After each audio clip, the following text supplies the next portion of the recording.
Our story begins in the year 1945.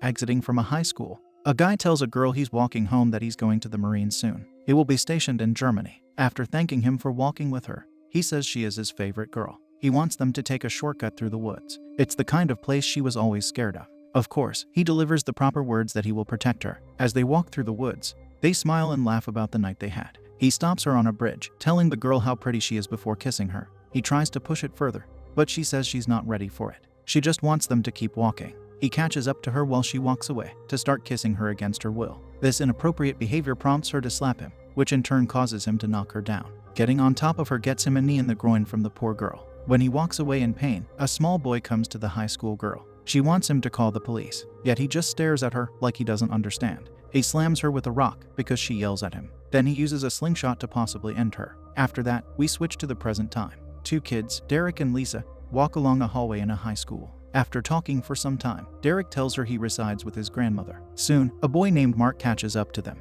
With his being there, we learn Derek quit the crew sports team. This is news to Mark, who now complains about being left alone there. Everyone on the team is arrogant to him. That is one of the reasons Derek claims to have left. Afterward, Derek waits to talk to the school counselor. While he waits, he notices a girl there talking to the man. She is Christy. Once she leaves, he greets her and she greets him back. Entering the office, Derek hears from the counselor that his mother is worried about his transition, but he tells the man he is fine. From the counselor, we learn that Derek said crew sport is stupid, boring for those who are bad at other sports. Derek does not deny saying that. The counselor wants him to know that quitters are frowned upon by colleges. The next scene shows us three younger kids exiting another school. The smallest of them, Toby, says he got grounded for getting in trouble at his previous school. A kid stole his bicycle, so Toby beat him up. The boy beside him says that if he's that tough, he should take the shortcut. This leads to the trio coming to a fence that prevents entrance into the woods. Toby is told not to be seen climbing it. If he is, it will be instant detention for him. They stand behind the fence, looking into the woods. Toby asks them if they went through it.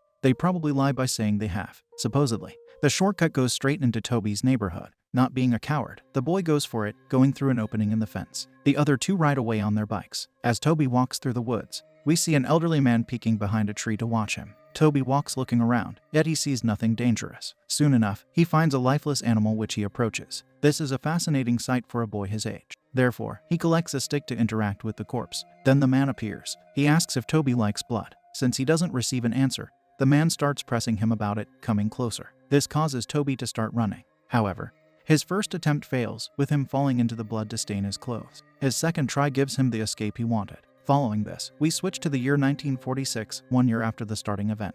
A school administrator sits inside the house of a wealthy family. He tells the homeowner that the latter's son has violent outbursts. The boy was brought to his office, where he expressed disturbing thoughts. The mother of this boy is there to say he is just 8 years old. But the main concern of the administrator is the well-being of his school. This implication upsets the father. The man in his house straightforwardly says their son, Benjamin, is no longer welcome inside the classroom. He also thinks that with the family's wealth, they should be able to afford some treatment for the boy. This statement makes the father yell that his son doesn't need any. He stands up to insult the man, adding that the school was built on his family's land. While this yelling is taking place, we see two kids hearing it from another room. The younger one gets up to run away. We recognize him as the one who fired his slingshot at the helpless high school girl. He sits outside, seeing a black dog come out of the woods. We don't witness it, though we hear how it possibly loses its life.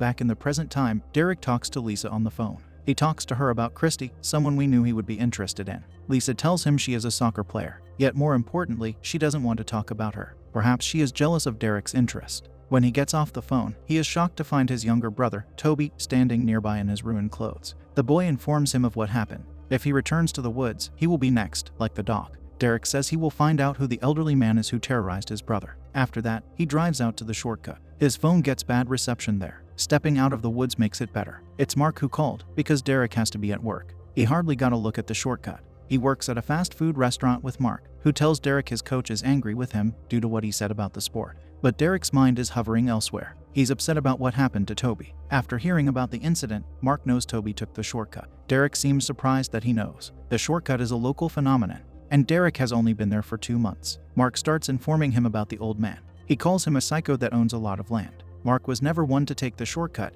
in all his time living there. For that, Derek calls him a coward. He then comes home to see his mom. She tells him she got a call today regarding her son having quit the crew team. He responds that it was a waste of time.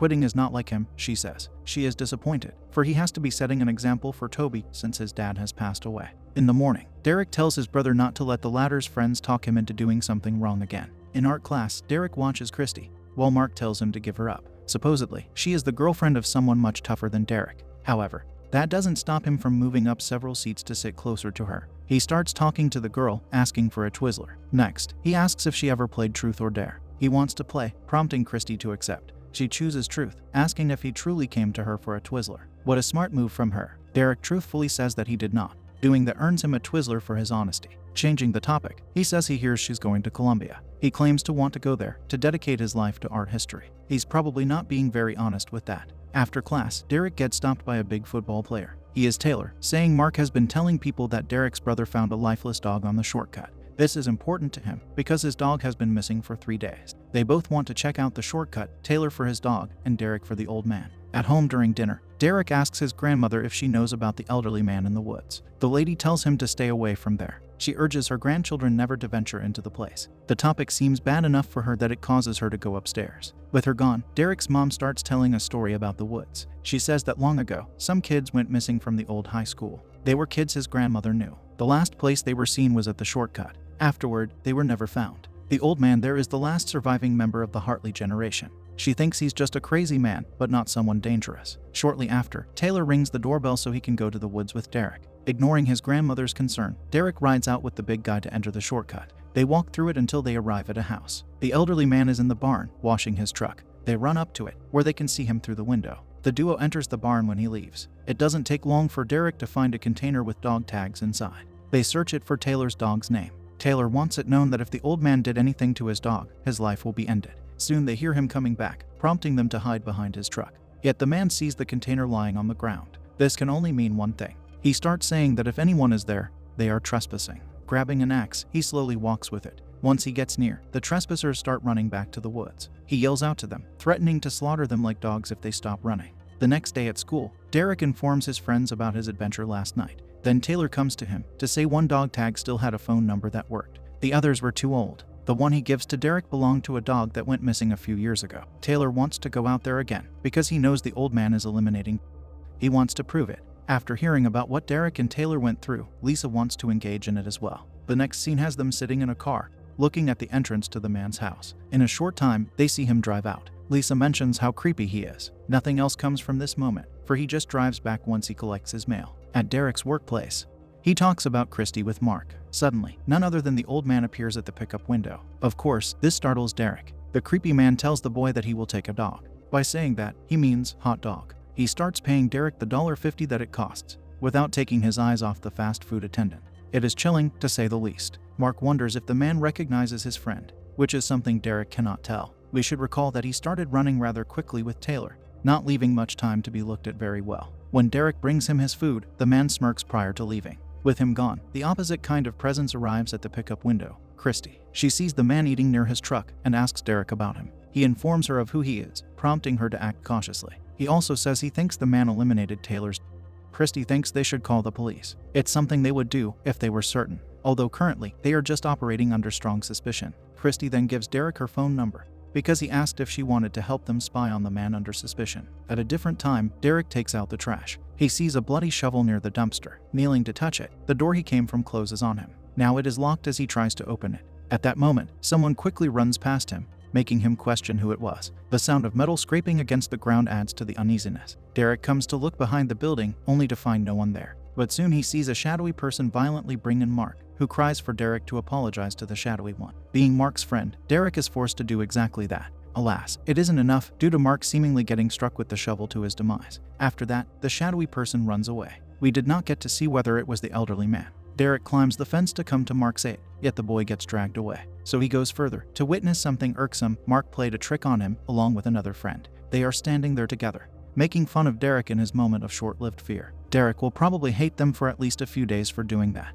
Mark thanks his friend for trying to save him. Had that been a real happening, he now knows what Derek would do for him. In the next scene, Derek comes to see Christy at her soccer game. He texts the girl that he will pick her up later tonight. Seeing him there, she texts him back with an enthusiastic yes. Then we see the four of them sitting together at Derek's house. Lisa asks what their plan is. Taylor replies that his uncle told him the old man spends every Friday night at the Veterans of Foreign Wars site. Following this, we move down to 1953. An older Benjamin drags someone in the sand, getting noticed by his mom. She comes to ask him what he did. Shortly after, someone else calls out to the young man Benjamin is dragging away. This causes the boy's mom to urge her son to hide the body in the barn. As they're both dragging him there, the man sees them doing it. He starts coming forth, only to be greeted with the shells of a shotgun from the father. The entire family seems to be okay with taking people's lives. The dad comes to the other two, telling them they promised this would not happen again. Back in the present time, Lisa, Mark, and Taylor reside near the shortcut. Meanwhile, Christy is sitting in the car with Derek elsewhere. They see the old man pull up in his truck. It prompts Derek to call Mark, telling him the man isn't at his home.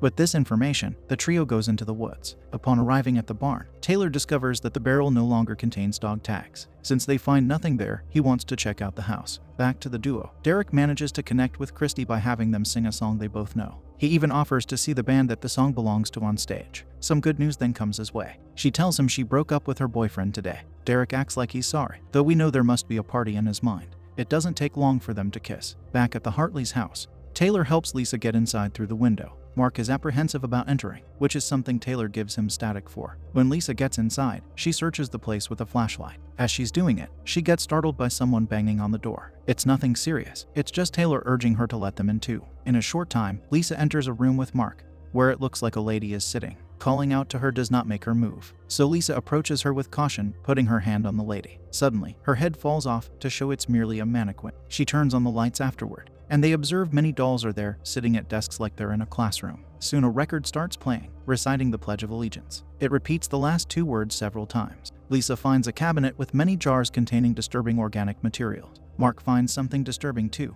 A blackboard filled with a repetitive phrase that the writer will not hurt the teacher. There are also unsettling children's drawings on the wall. The Hartleys were certainly special people, to say the least. Back to the duo, they spot the last Hartley exiting the VFW building. Therefore, Derek starts calling Mark, yet the phone goes to voicemail. Calling Lisa also does not work. The task now becomes to beat the man before he arrives at his house. Back there, Taylor enters an underground passage with Mark. While they search in that creepier area, Mark wants to leave because there are no dogs there. But Taylor can't have that kind of talk. On top of that, he hears someone behind a metal door. It makes him remove the loose lock on it to open the door. In that room, another elderly man is lying restrained in bed. Taylor wants to call 911, something the man urges him not to do, for there is no time. He pulls a certain lever, as requested by this discovered person. Doing this causes a device to start unrolling a large collection of chains. It does not allow him to become completely free, though he can walk now. Following this, they all exit the house. The man is forced to drag all those chains behind him. The trio helps him lighten the load. Eventually, that giant collection of chains unrolls entirely, and the man can no longer make progress walking. He wants the kids to find something to break the chains with. Taylor is quick to offer his help by retrieving a mallet from the barn. The plan is to slam the chains with it on a rock. Who better to do that than the big Taylor? He slams the chains twice, yet they're tough too. On Taylor's third attempt swinging down, the restrained man purposefully pulls the chains such that Mark gets pulled onto the rock. This results in the mallet slamming into his hand, bringing irreparable damage to it. Or so it would seem. Of course, Mark suffers severely. Shortly after, the man slams Taylor with the mallet. It seems like there is a good reason why he was lying restrained in bed. The kids came in there, not knowing what they were doing upon rescuing him. It's always best to squeeze as much information as one can from an unknown imprisoned person prior to providing them with their freedom. After that, the man slams Mark to his demise. He starts slamming the chains, and Lisa runs away in fear. He soon manages to break them. Then Derek arrives with Christy. Lisa comes to them, screaming for help. She informs them about the horrible states of the other two. However, before this dreadful news can be properly processed, the original old man slams behind them with his truck. He follows this action by shooting at their car with a shotgun. This forces the trio to run out of the car. The man unfortunately shoots Lisa from a distance, prompting Derek to go back for her. Thankfully, the shot wasn't lethal. With Derek's help, they run into the woods together. In the meantime, the man notices the deceased boys, plus the chains near the rock. As Christy runs alone in the woods, the man who the others helped free takes her down. Derek falls into a hole with Lisa that contains human skeletal remains. It causes Lisa to scream in fear. The man with the shotgun hears it and starts approaching them. Exiting the hole, Derek tells Lisa to hide. When the man comes to inspect it, Lisa is already hiding beneath the rubble of bones. He doesn't see her, but a mouse is there to make things difficult. It gets uncomfortably close to her, so she screams. The man is no longer there once that happens. Due to the scream, he is forced to return to hold a lighter over the bones. This allows him to see Lisa hiding there. She emerges from the rubble, telling him they didn't mean to find the man in his house, yet he wants to shoot her anyway. At that moment, Derek slams him with a stick. He then collects Lisa to continue walking with her. While they do, he yells out to Christy. Before long, they find her with the freed man, as he has her restrained by his side. Derek demands that he let her go. The man does that, but not prior to taking her life. Infuriated, Derek jumps on the man, who laughs, having the boy attack him like this. He stabs Derek and is about to slam him with the mallet. To save her friend, Lisa tugs at the man's chain. Now that Derek has the upper hand, she urges him to finish the vile man, who ended 3 members of the group. Derek is about to do that, only to get interrupted by the man with the shotgun. He advises the boy not to do it. After some seconds, though, Derek attempts to do it anyway, making the man fire his shotgun. This action causes the scene to shift to the year 1955. The older Hartley son comes back home from the military. His mother hugs him, calling the boy Ivor. His father also welcomes him back. He soon sees his brother, Benjamin, sitting on the rock with a long chain restraining him. With that, we learn who he is in the present time. It is what Benjamin's dad resorted to doing in order to deal with his troublesome son. Ivor sits beside his younger brother, saying he loves him, in addition to giving his word that he'll always protect him. Back in the present year, we see that the older Ivor did not shoot Derek. He shot Benjamin instead. He tells his brother he can't go on doing this anymore. He does not want to bring these kids to their demise. The last thing Benjamin says is that he knows, and that he loves Ivor. The older brother's last words are that their father should have ended this long ago. He follows this sentence by pointing his shotgun at him to soon lay at peace with his deceased brother. Derek starts walking away with Lisa, both injured. Shortly after, he tends to the girl's shotgun wound. It is unfortunate that this tender moment gets ruined by her suddenly getting stabbed in the back by Toby. Derek turns to him with an upset expression. All the boy can say is that he's sorry. We are shocked to discover what Derek's response is. He tells his brother to grab her legs, because they start dragging her away. As they do it, Derek tells him he thought they left this behind them. But Toby simply cannot help himself. We learn they took their father's life, and who knows how many others. Once Toby asks if they will have to move again, Derek assures him everything will be okay. One evil family leaves, only to be replaced by another one.